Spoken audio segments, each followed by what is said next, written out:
யோகப்பட்டேன பத்தாங்கம் திரிநேத்திரம் சாந்த விக்கிரகம் தியாயே சமஸ்த தோஷக்னம் பாதாத்மஜ மகல்மஷம் அஸ்மத் குருபியோ நமக விகணச மகா குருவே நமக அனுமன் சுவாமிகள் ஆசிகளுடன். இந்த ஜபங்களில் சப்த மாதாக்களை பற்றி சொன்னோம். இந்த தசமகா வித்தையில் இந்த 10 தெய்வங்களை அம்பால 10 விதமாக எப்படி உபாசிக்கலாம்னு ரொம்ப லகுவாக சொல்ல போகிறோம்.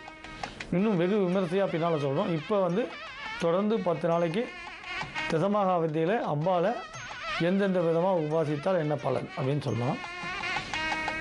உங்களுக்கு தெய்வங்களோட பேருக்கும் நமக்கும் நம்மளோட எண்ணங்களுக்கும் ஒரு சம்பந்தம் ஏற்படுத்தியிருக்கோம்.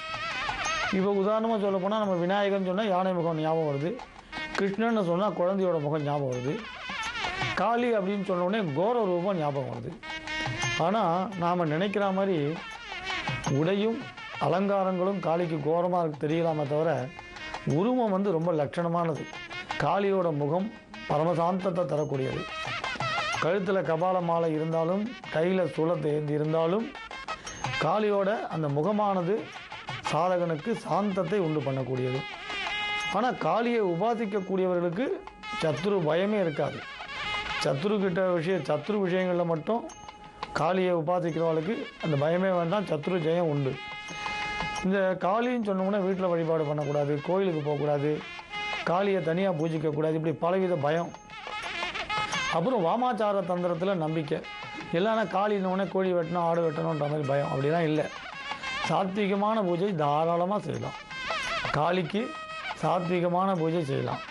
கிரீம் அப்படின்ற அக்ஷரத்தை தியானம் பண்ணி காளியை கருப்பு உருவமாக தியானிக்கலாம். சத்ரு பயம் விலகிறதுக்கு ஏகாக்கிரமாக, ஏதாவது பூஜை அறையில் ஏகாக்கிர சிந்தையுடன் தனிமையில் இருந்து கிரீம் அப்படின்ற எழுத்தை உச்சரித்து கருப்பு வர்ணத்தில் கருமை நிறத்தில் காளியை தியானிக்கலாம்.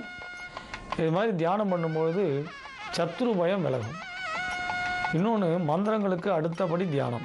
மந்திரம், யந்திரம், ஜபம், இதுக்கு அடுத்தபடியாக வருது தியானம்.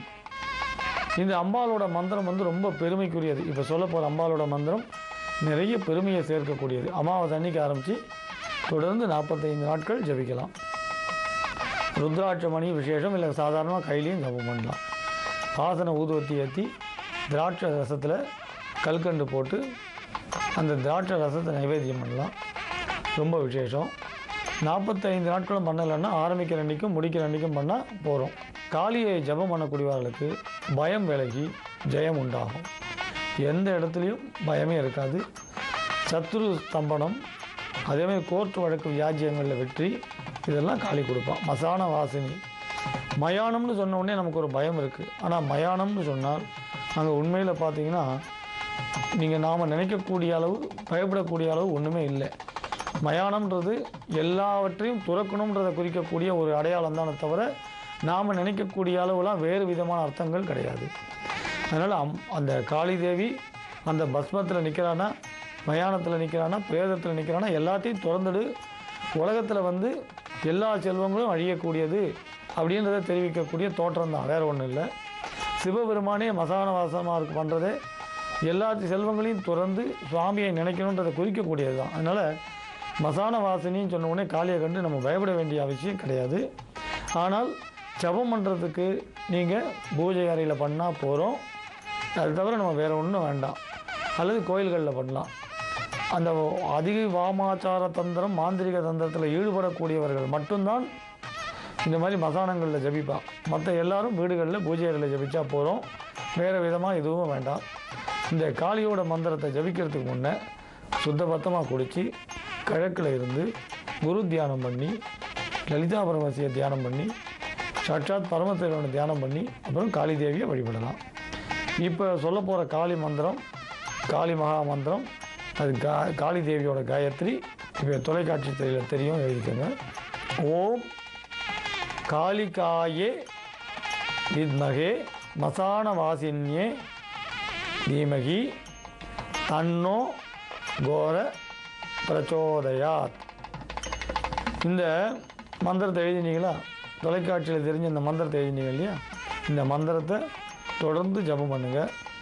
சாதாரணமாக 45 நாட்கள் ஜபிச்சிங்கன்னா சத்ரு பயம் இல்லாமல் உங்களுக்கு வந்து நல்ல ஒரு மனசாந்தி கிடைக்கும். கோர்ட்டு வழக்கு கடன் அலையக்கூடியவர்களுக்கு கூட அது விலகும். செய்வினைகள் இருந்தால் அந்த எல்லை கிட்டேயே வராது. இந்த காளி தேவியை உபாசிக்கிறவர்களுக்கு செய்வினையே கிட்ட அண்டாது. காளியை உபாசித்து மேன்மை அடைந்தவர்கள் எவ்வளோ பேர். அது குறிப்பாக சொல்லப்போனால் காளிதாசர் எல்லாருக்கும் தெரியும். ராமகிருஷ்ண பரமஹம்சர் எல்லாருக்கும் தெரியும்.